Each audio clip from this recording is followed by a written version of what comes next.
In today's class, we are going to discuss about the third type of the vibration known as the forced vibration.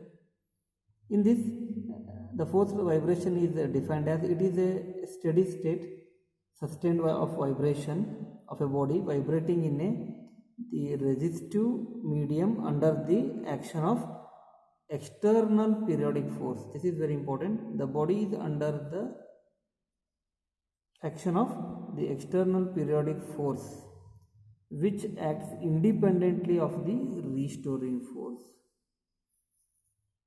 So this is the definition for the forced vibration. Already it is in the resistive medium. It means the body is oscillating and it should not be damped one. To overcome that one, we should have some external force such that the body retains its vibration.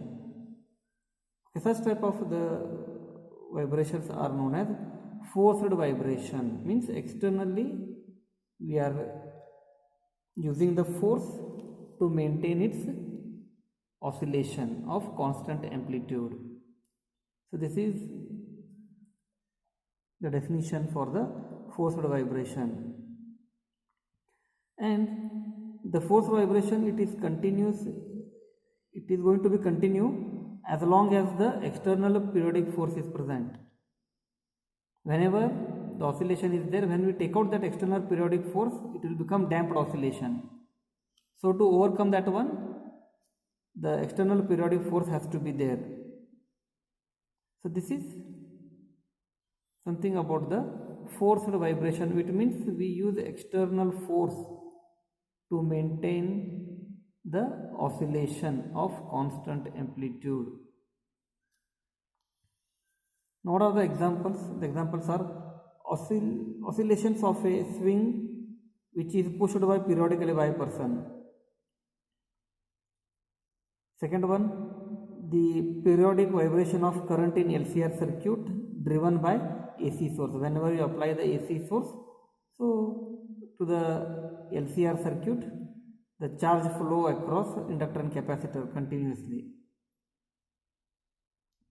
The third one is the vibration of eardrum caused by the sound from a sounding body, such as tuning fork. If you take the tuning fork and held it against our ear, the eardrum starts continuously vibrating as long as that tuning fork is oscillating.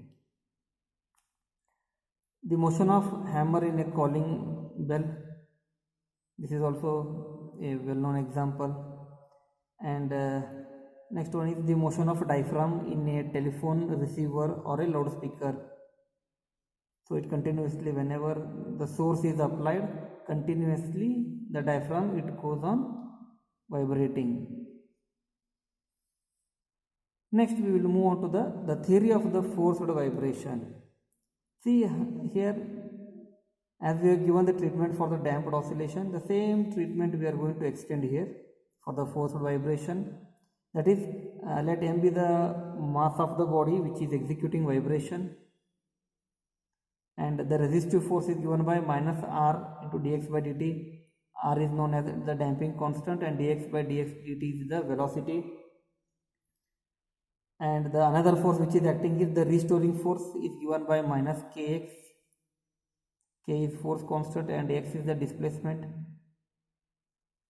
The external periodic force acting on the body. So now this is the additional one. So the external periodic force which is acting on the body to maintain the oscillation, sustained oscillation, is given by F sin P into T, where P is the angular frequency of the external force. So this is important. Let me repeat once again. P is the angular frequency of the external, the force which we have applied. Therefore, the net force which is acting on the body is sum of all these 1, 2, 3. So that is the resultant force which is acting.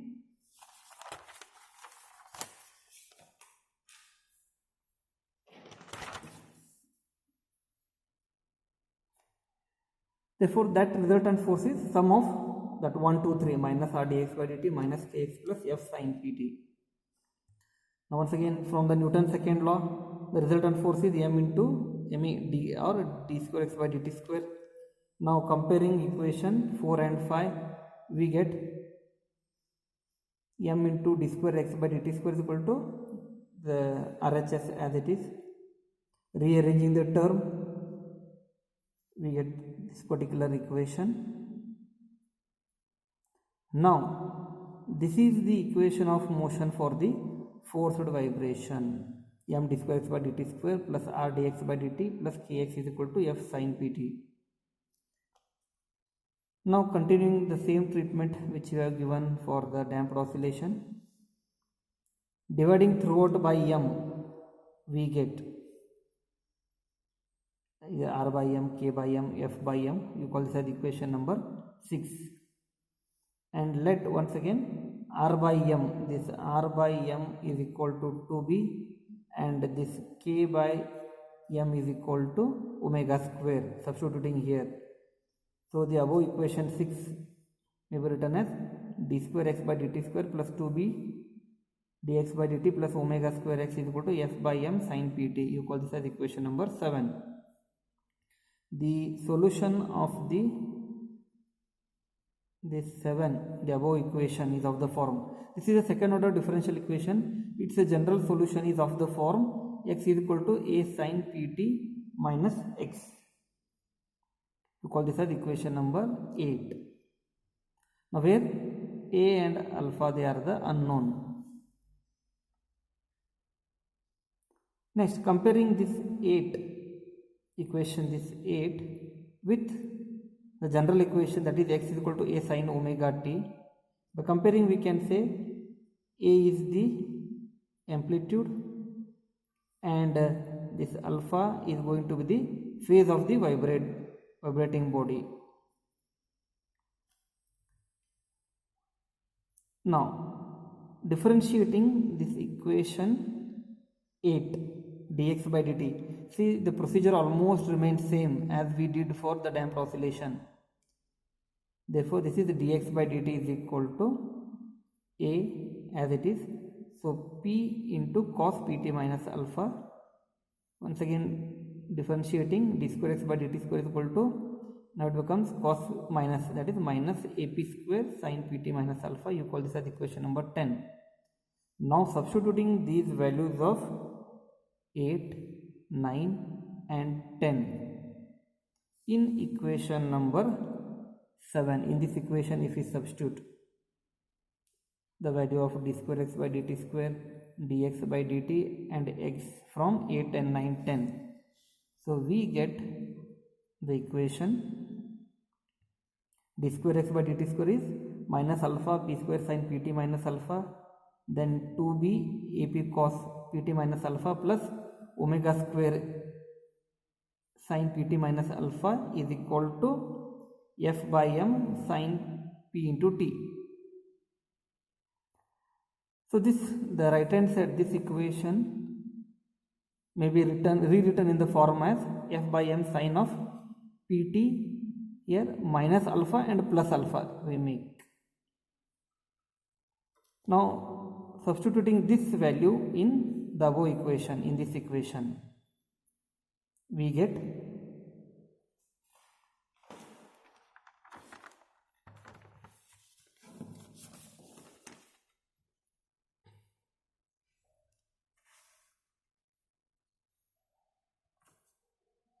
by substituting this 11, the value of here in this, here we get this minus ap square sin pt minus alpha.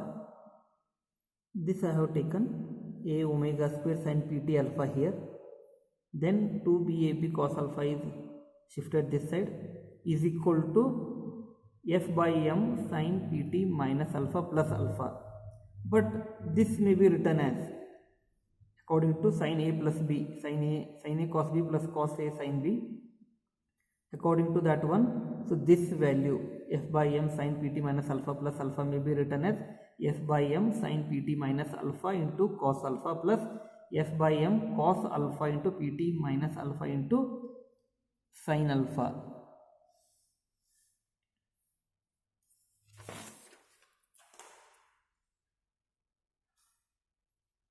Now, by equating the coefficients of sine pt minus alpha, so the equation of sine pt minus alpha, it is shown in red color here, this one, sine pt minus, its coefficient is ap square, and here it is a omega square, and on the right hand side it is the coefficient of sine pt minus alpha is f by m into cos alpha.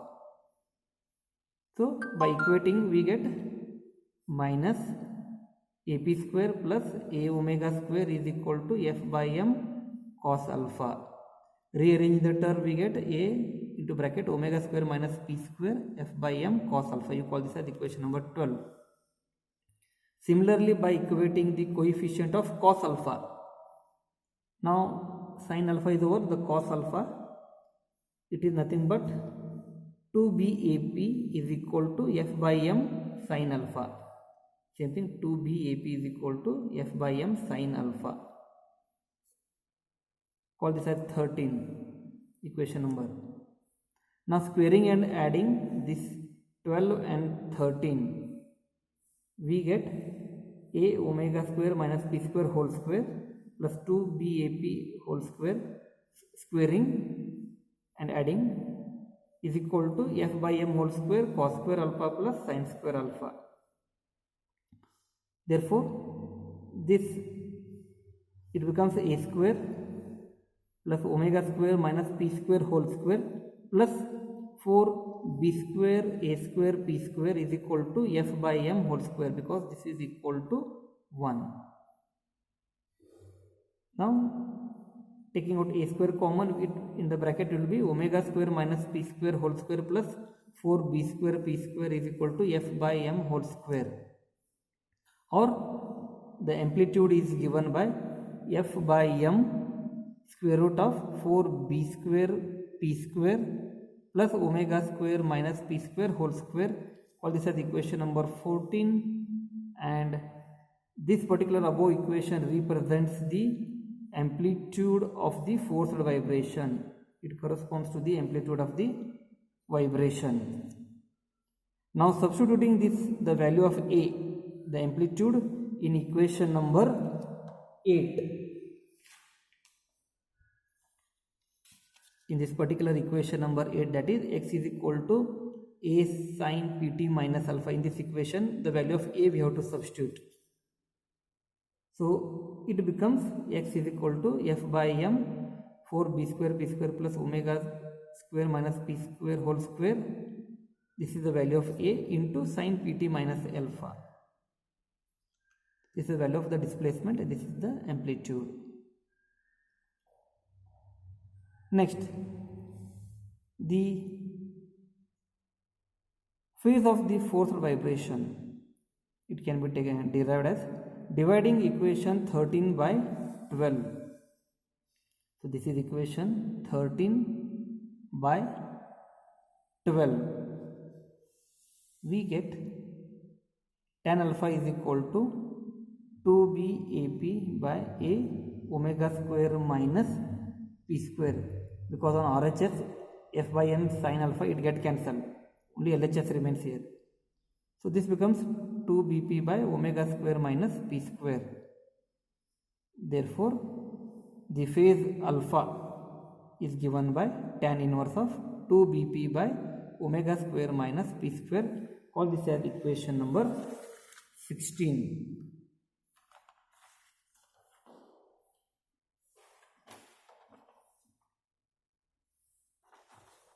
Next, the frequency of the forced vibration, as the equation 15 we have derived, the displacement x is equal to f by m square root of 4b square p square plus omega square minus p square whole square into sin pt minus alpha. Now the frequency of the forced vibration, what we are going to judge from this is, from the above equation, the frequency of the vibrating body is p. See, and the applied force is also P. As I said, the external force is P.